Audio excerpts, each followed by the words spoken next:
let's burst some myths around it. We feel very good about the literacy rate. The way literacy rate is calculated is if you can read and write your name, you are literate.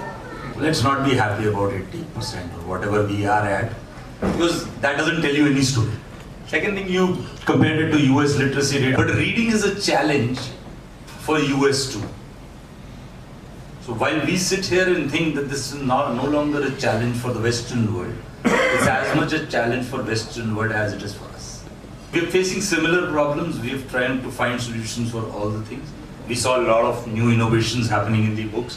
Where we lack focus is probably because we do not do a lot of research in terms of how do we build a habit.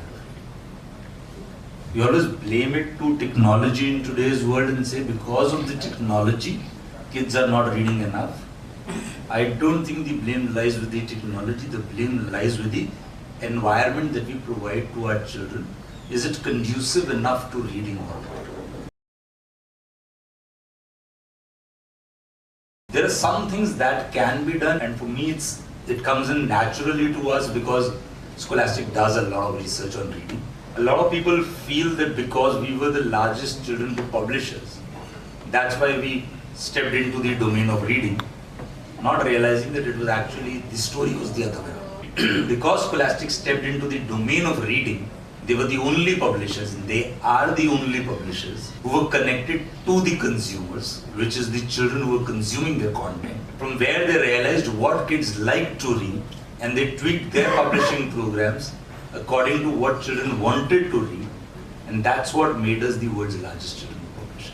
So if you see the journey, this journey is not easy, but yet it's very, very simple in terms of what comes first. And that's where we worked a lot with schools, teachers, students, to understand what do they like reading. One of the reading reports that we've done mentions very clearly what is the preference of a child between 6 to 12. What do they like reading? We did this report in US, UK, Australia, Canada, India at the same time. The top 4 or 5 criteria were exactly similar, only the percentage changed. The top one was humor. The second one was the book that teaches me something new. Third was the characters who I would want to be like, strong and all those. Fourth was solving some kind of a problem. Now look at what is selling in the middle grade readers in India today. What's selling is Geronimo Stilton, what is selling is Horrid Henry, what's selling is Diary of a Wimpy Kid, what's selling is a Tom Gates or a Bad Guys or a Dog Man, right? And then this I've covered practically different publishers here. And all of them, if you put in that same criteria domain, it's pretty much the same. Why did Chacha Chaudhary sell so much? It fits all those criteria. A lot needs to be done in terms of putting the content in a way that the child wants to consume. We need to bring in our cultural heritage. We need to bring in content generating from India.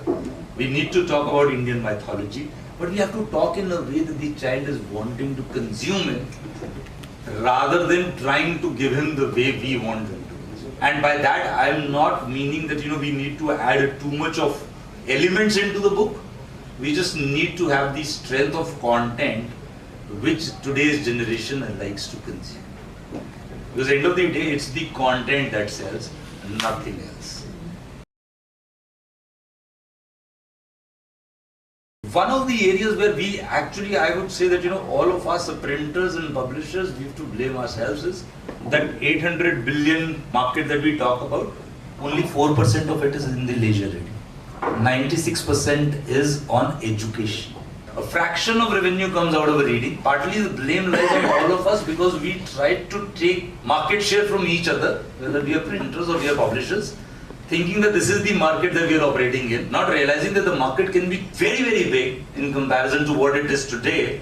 Because if you look at it in terms of, if our 30% of the population is youth population, the amount of books that we consume in leisure reading space, we probably sell 1 book for every 8 individuals in a year. That's the consumption. Partly because we've not gone into the regional language domain so much.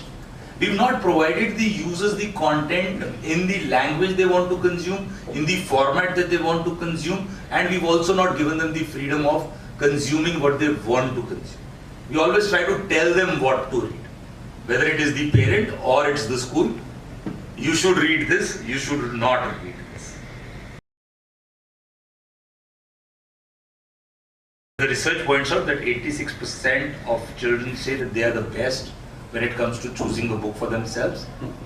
And chances of finishing the book that they've started, it's 86% if they've picked up themselves. What do? We keep on telling them what to read and what not to. If we make this subtle change, we will let them read what they want to read in the format that they want to read, and we'll just create the content in the way they want to read. Whether it is print, it's digital, which language they want to consume in, where they want to consume in, we just need to create an environment.